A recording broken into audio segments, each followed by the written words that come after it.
ইছলাম ধৰ্মীয় লোকৰ অসমৰ ইতিহাসত যথেষ্ট অৱদান দি গৈছে, কিন্তু লাহে লাহে যেন তেওঁলোকে সকলো পিনৰ পৰা বঞ্চিত হৈ ভুল পথে পৰিচালিত কৰিবৰ কাৰণে কিছুমান অপশক্তিও কাম কৰি আছে। অন্যখন বাংলাদেশলৈ ৰূপান্তৰিত হৈ গৈছে, এইখন আমি বন্ধ কৰিব লাগে। সীমান্তত দৰকাৰলৈ শ্বুট এণ্ড ছাইড অৰ্ডাৰ দি কোনো যাতে প্ৰৱেশ কৰিব নোৱাৰে। আমাৰ ল'ৰাই কোনোদিন ইমামত পঢ়িব নাযায়, মাদ্ৰাছা শিক্ষা নলয়। পূৰ্ববংগীয় হওক, বৰাক বেলগৰ চিলতিখিনিয়ে হওক, তেওঁলোকে মছজিদে গৈ মানুহৰ মাজত এনেকুৱা এটা প্ৰভাৱ পেলাই দিয়ে।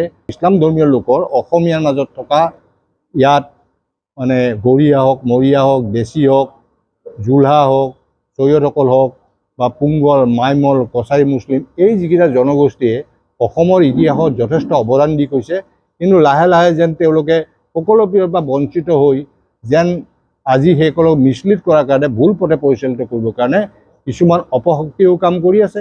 আৰু তাৰ লগে লগে পূৰ্ববংগীয় সেইসকল ব্যক্তিয়ে বিভিন্ন স্তৰে দি প্ৰৱেশ কৰি আজি শিৱসাগৰৰ যিসকলে কলিকতে কৰিব বিচাৰিছিল, আমি দেখিছোঁ সোণাৰীত যি অৱস্থা সৃষ্টি কৰিছে। মই ভবা নাছিলোঁ এইবিলাক জেগাতো এই অৱস্থা হৈছে। আজি মোক শদিয়াৰ পৰা ফোন কৰিছে, শদিয়াৰতো একে অৱস্থা হৈছে। আজি তেনেকৈ চৰাইদেউত যিটো হৈছে ঠিক তেনেকৈ ডিব্ৰুগড়তো মোক এজনে ক'লে যে ডিব্ৰুগড়তো একেই অৱস্থা হৈছে। গতিকে এই অৱস্থাটো যদি চবতে হৈ আছে, মই ভাবিছোঁ আমাৰ নামনি অসমতে হৈ আছে নেকি, নগাঁৱলৈকে আৰম্ভ কৰি। নহয়, গোটেই উজনি অসম যিখন আমাৰ অসমীয়া জাতিৰ এক প্ৰাণকেন্দ্ৰ যিবিলাক আছিল, সেইবিলাক যেন আজি অসমীয়া বুকুৰ পৰা হেৰাই যাব বিচাৰিছে। আমি ইছলাম ধৰ্মৰ হয়, কিন্তু আমি বাংলাদেশীৰ সমৰ্থক নহয়। কাৰণ বাংলাদেশীৰ সমৰ্থক আজি চৰকাৰৰ দায়িত্ব আছে ৭১ৰ পিছত মানুহ খেদা। কাখন প্ৰৱৰ্তন কৰি এটা সাম্প্ৰদায়িক বীজ ৰোপণ কৰাটো আমি আপত্তি আছে। ক্ল'জ 6টো এতিয়ালৈকে কাৰ্যকৰী নকৰি তেওঁলোকে ক্ল'জ 6 আমাৰ যিটা সুৰক্ষিত কৰা ব্যৱস্থা আছে, জাষ্টিছ বিপ্লৱ শৰ্মা কমিশ্যন, এইখিনি নকৰি আজি পৌৰগামী কমিটি অসম চৰকাৰে যিখন গঠন কৰিছিল, justice Rumi Phukan, advocate general Debajit Saikia আৰু ময়ো তাৰ সদস্য আছিলোঁ। আমি ৰিপৰ্ট ইতিমধ্যে ছাবমিট কৰিছোঁ।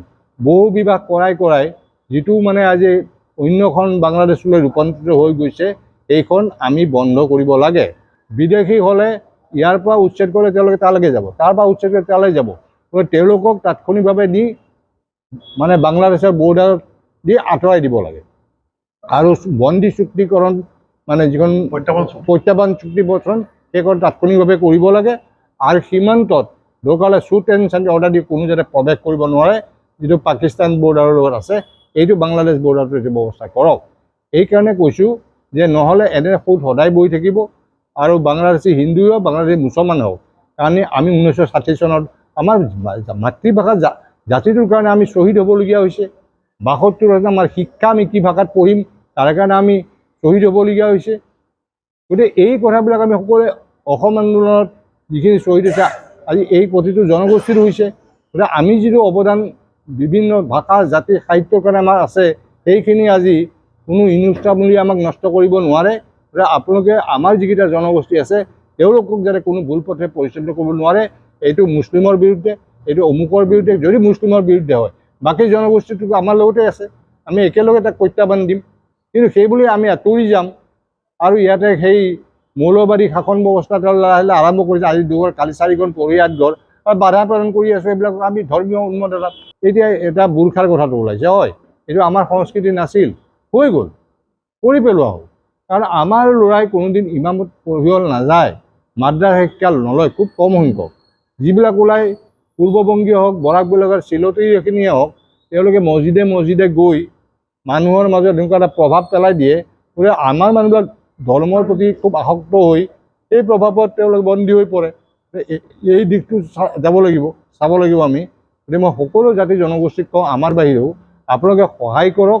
যদি কোনোবাই বাংলাদেশীক প্ৰশ্ৰয় দিয়ে, আপোনালোকে চৰকাৰক কওক যে এইখিনি বাংলাদেশী বা অবৈধভাৱে দখল কৰি আছে, সেইখিনি অবৈধটো উচ্ছেদ হ'বই লাগিব। যি ধৰ্মৰে হওক, যি জাতিৰে নহওক।